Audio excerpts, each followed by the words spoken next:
It is now time for me to tell you what's going to happen to you for the things which the jury found you guilty of at the end of your trial. What I have to say is mainly to you rather than to the lawyers or the adults who are listening to this, so I'm not going to use complicated language. Because of how old you are, no one is allowed to report your names, so I will refer to you as D1 and D2. D1. You are a 15-year-old boy. You were 14 but nearly 15 at the time of the incident. D2. You are a 13-year-old girl. You were 12 at the time of the incident. In each of your cases, the jury found that you had both committed manslaughter. There are still some questions about what happened, which the jury did not have to decide, but it's my job to answer them. I will decide them in your favour unless I'm sure that what the prosecution say is right. But before I come to deal with you, I will pay tribute to the dignity with which members of Mr Kohli's family have conducted themselves throughout this trial. No one could fail to be deeply moved by what his daughter in court and his grandson in his written statement have said on behalf of themselves and all the other members of the family. Their grief and anger will cast a long shadow over all of their lives. I'm now going to turn to what you did. On the 1st of September of last year, Mr Bhim Kohli was walking his dog in Franklin Park in Braunstone. He lived nearby in Bramble Way. He was 80 years old.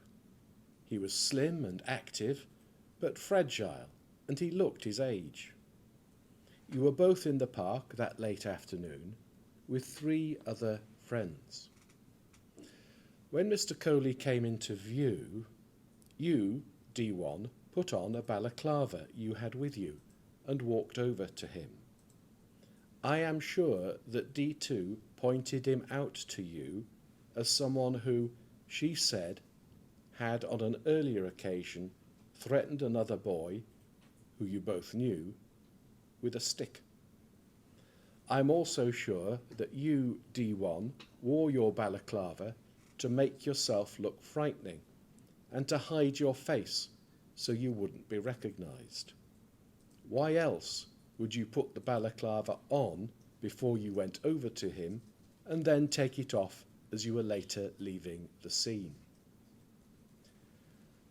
I am sure, D1, that from the start you wanted to confront Mr Kohli, mainly because you were showing off to D2. You knew that she was watching and that she was likely to take films on her mobile phone. I am sure that you knocked Mr Kohli to the ground and then hit him to the head with your slider as he was on his knees trying to get up. D2 recorded you doing this. I am sure that Mr Kohli did nothing at all to deserve it. What you did was wicked. I'm sure, D2, that at the time you found this funny. That was why you left when it happened. You, D1, attacked him again. This time it was near the exit to the park. This was worse. Part of what you did was seen by a woman in the park. She said you used a full force shove. I am sure she was right. You told the jury that you'd push Mr Kohli because you thought he was going to attack D2, and you were defending her with reasonable force. They didn't believe you. I am sure that you were again showing off, and that you lost your temper. You admitted to many people shortly after the incident that this was more than just a shove. You said that you'd intended one hit, but then your anger turned in. Mr Kohli said the boy, referring to you, had punched and kicked him to the side of the chest. I'm sure this is what happened. He had 3 broken ribs to his left side, and his neck was broken. I'm sure that you punched him. His neck was broken in the fall, and you then repeatedly kicked him hard in the ribs. It's the combination of the medical evidence, what Mr Kohli said, and what you later admitted to, which enables me to be sure. I'm also sure that your intention, albeit for a short time when you lost your temper, was to cause Mr Kohli injuries that, although not so serious as to need hospital treatment, were bound to be close. I'm also sure that it ought to have been obvious to you that whatever you intended, there was a high risk that what you did to an 80-year-old man would cause him really serious injury. I am sure that while this attack was going on, that you, D2, were encouraging it by being so close. After the attack, you both made off. You, D1, were boasting to your friends about what you'd done and pretending that you'd bravely come to the rescue of D2. In fact, as you well know, you made a cowardly and violent attack on an elderly man. When I have to decide what sentence I pass on each of you, as I'm sure you've already been told, I have to look at what are called sentencing guidelines and follow what the Court of Appeal says is the right way to do it. I've also been given some written help from the prosecution and from your barristers, and I've read all of this very carefully. I will now look at your cases one after another. You, D1, were boasting to your friends about what you'd done. The first thing I have to do in your case is to decide how much you were to blame. This is what's called culpability in the sentencing guideline for manslaughter. Under the guideline, I have to say whether what you did fell into A, B, C, or D. A is the most serious, D is the least serious. The prosecution say that what you did falls into B, which is high culpability. Your barrister says C, which is medium. I'm sure that from what I said earlier, that what you did falls into B. The guideline lays down a starting point for the right sentence of 12 years in custody for an adult. The range is between 8 and 16 years. However, I must also look at the guideline for sentencing children and young people. It says, I must take into your account your age and also how grown up you are for your age. I consider that in your case you were as grown up as one might expect for a 14-year-old close to his 15th birthday, no more and no less. Where children are involved, it's particularly important for me to bear in mind everything I know about them and to go outside the range laid down in the manslaughter guidance where it's right to do so. I must and do take into account what I'm told about you in the pre-sentence reports prepared by the Youth Justice Service. Custodial sentences are a last resort for children, and it's particularly rare for a sentence of custody to be passed on someone aged 14 or under. The guideline says, as a rough guide, that the court may feel it appropriate to apply a sentence broadly within the region of half to 2/3 of the adult sentence for those aged 15 to 17, and to allow a greater reduction for those aged under 15. However, I must not go straight to this part of the guidance before first considering all other matters with which it deals. Having said what the starting point is, I must go on to consider the aggravating and mitigating features. In other words, things that make your case worse for you and things that make it better. Turning first to the aggravating features. And I do not find that you attacked Mr Kohli because of his race. It was a lazy but very hurtful insult. Mr Kohli was in very severe pain from his broken neck. No one who heard him on the police body-worn footage will forget his cries of agony. 3. Mr Kohli was vulnerable because of his age. Although I bear in mind that his age was a fact which I took into account when deciding how blameworthy what you did was. 4. You decided in advance that you would be hostile to Mr Kohli. That's why you put your balaclava on.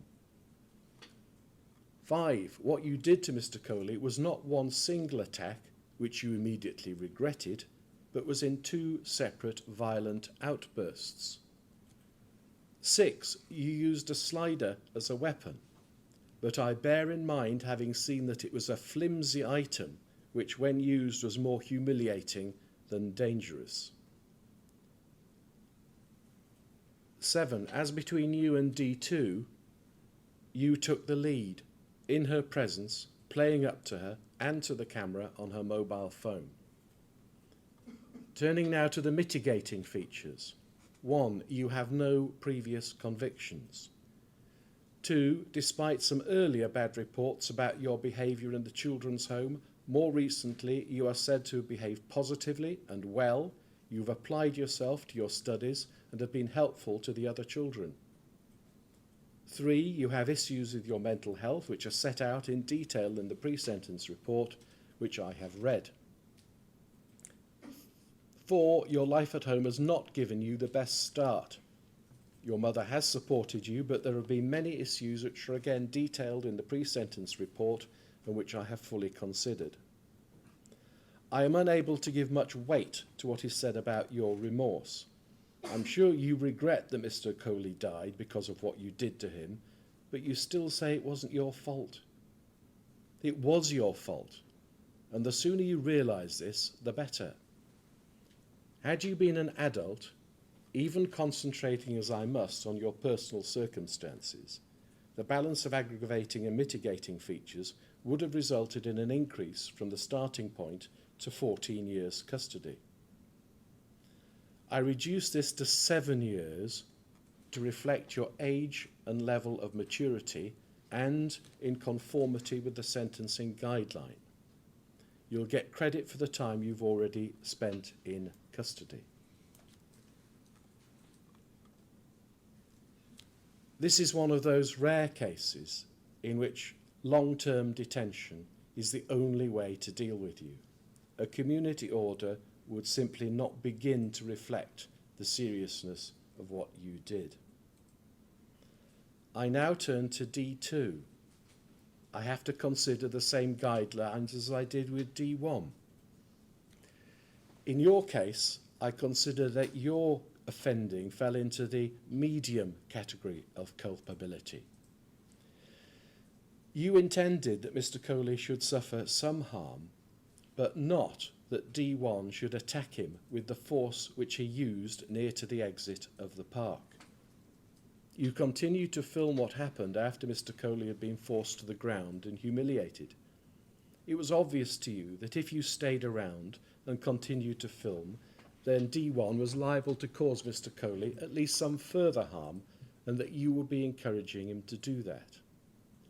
I am not, however, sure that you expected D1 to attack Mr Kohli with anything like the level of violence that he did when he lost his temper and punched and kicked him.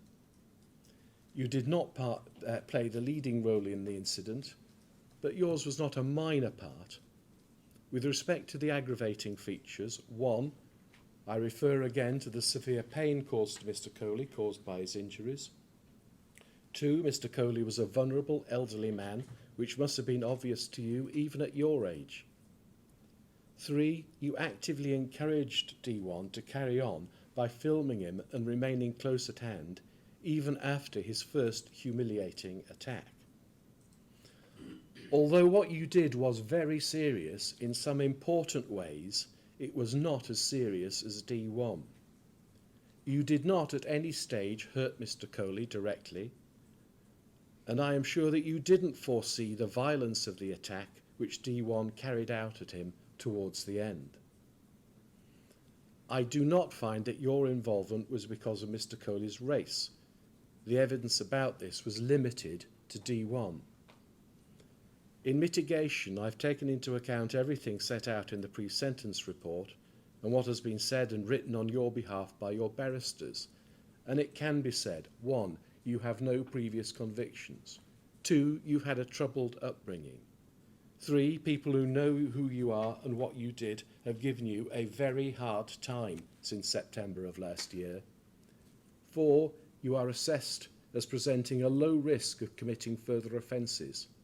5, you have committed no further offences whilst on bail for this offence since last September. Had you been an adult, I find that the starting point under the manslaughter guideline, balancing out the aggravating and mitigating circumstances, would have been 8 years. However, under the guideline, your age, maturity and personal circumstances must be given very close attention. You were only 12 at the time of the incident and considerably younger than D1.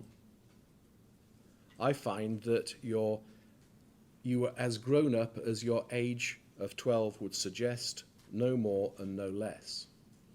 The broad guidance is that a sentence of less than half of that appropriate for an adult would be right. Bearing in mind that a custodial sentence in these circumstances would be short, but liable to have a very severe impact on your education and chances of rehabilitation, I'm satisfied that a short custodial sentence would do more harm than good in your case. I consider that a youth rehabilitation order of 3 years is required, that is the maximum, with a supervision requirement for the same period. You'll have to do a 60-day activity requirement, which will include community work. You'll be the subject of an electronically monitored curfew between 7 o'clock at night and 7 o'clock in the morning for a period of 6 months. And if you don't follow any of those requirements, you're liable to be brought back to the Crown Court to be dealt with. Those are the circumstances and those are the sentences I pass. Thank you.